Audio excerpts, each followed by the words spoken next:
isasaksak na natin ang ating DIY ring light.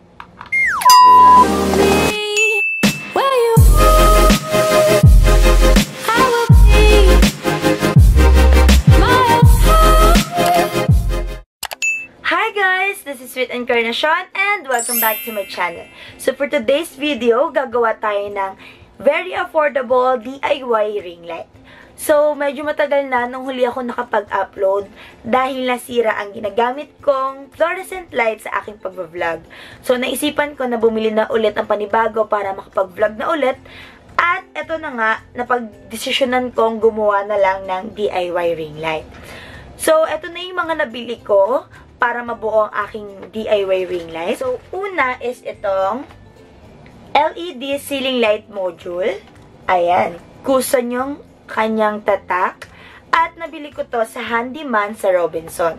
So, nanood ako ng iba pang DIY ring light. At kadalasan ginagamit nila is yung circular light ng Firefly. Pero chinek ko siya at hindi ko siya masyadong nagustuhan dahil medyo mahina yung ilaw niya. Kaya, tinanong ko sila kuya kung may mas malakas pa ba doon. And sabi nila, yung LED type daw nun, yung mas malakas yung ilaw. Pero walang stock, so naghanap ako ng iba. Sinuggest sa akin ni kuya itong ilaw na ito. Ito ang LED ceiling light module. Ito siya. Ayan. So, medyo mas malaki siya sa mukha ko. At yun, napakamura na ito dahil 350 pesos lang siya.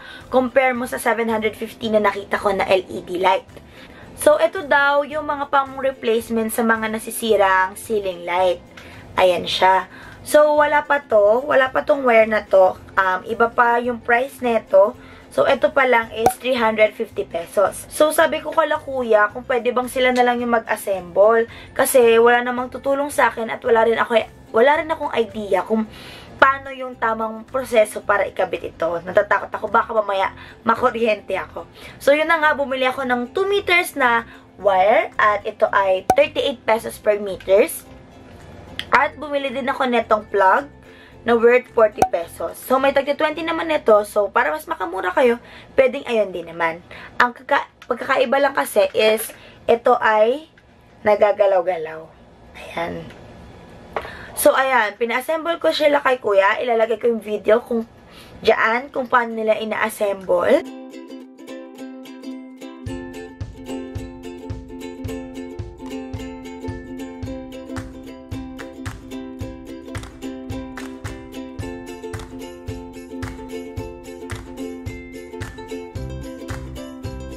So, nagastos ko all in all is 466 pesos. And then, bumili din pala ako nitong double-sided tape, yung mas makapal na version, para ipangkabit dito sa aking tripod na sira na. So, binili ko to sa Shopee na may damage na talaga at nasira na rin yung pangkabitan sa camera. So, dito ko na lang i-attach ang ating DIY ring light. So, kailangan lang natin ng gunting panggupit sa ating double-sided tape. And then, ayan, sa part na ito, ilalagay lang natin. Dahil magaan nga ito, dahil, ayan o, napakanipis. Napakadali niya lang ikabit. At maganda pa pala dito, guys, kung meron kayong metal sa bahay na pwedeng pagkabitan nito, ayan, magnet type na siya, may magnet na siya. So, pwedeng din nyo na siya ilagay sa tripod, pwedeng ilagay nyo na lang sa mga pader nyo na bakal. So, ayan yung maganda doon. And pwede rin daw, itong i-screw na lang. Pero, syempre, para adjustable, mas pinili kong ilalagay siya sa tripod. So, ayan. So, ito ang ating tripod. I-attach ko siya dito. Ayan. So, ayan. Ilalagay ko siya dito sa part na to kung saan wala talagang tatakip. Bale, para pag nag-selfie, dito siya ilalagay para maayos. So, ayan. Libre na yung pag-a-assemble ng ating DIY ring light sa HandyMan at napakadali lang siyang ilagay sa ating tripod. So, ito na ang ating finished product sa ating DIY ring light. Ayan ang ating DIY ring light. Bongga!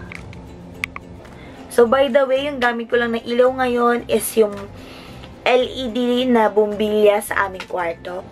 So, let's try. Sasaksak na natin ang ating DIY ring light. Wait lang, i-adjust natin. Ayan. Ayan, bongga. Pak. Ayan ang ating DIY ring light. Nakabukas na siya.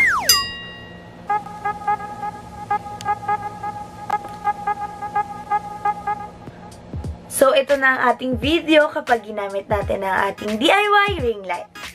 So, itry natin ang ating DIY ring light kapag magsa-selfie tayo.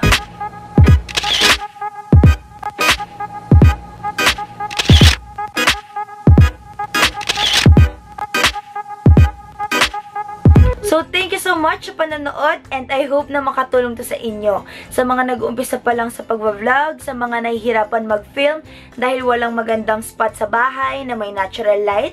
So, ito ang solusyon at sana makatulong to sa inyo. And please don't forget to subscribe on my YouTube channel and please hit the bell button down below para maging updated kayo sa mga susunod pa pang videos. Maraming salamat sa panonood! Bye!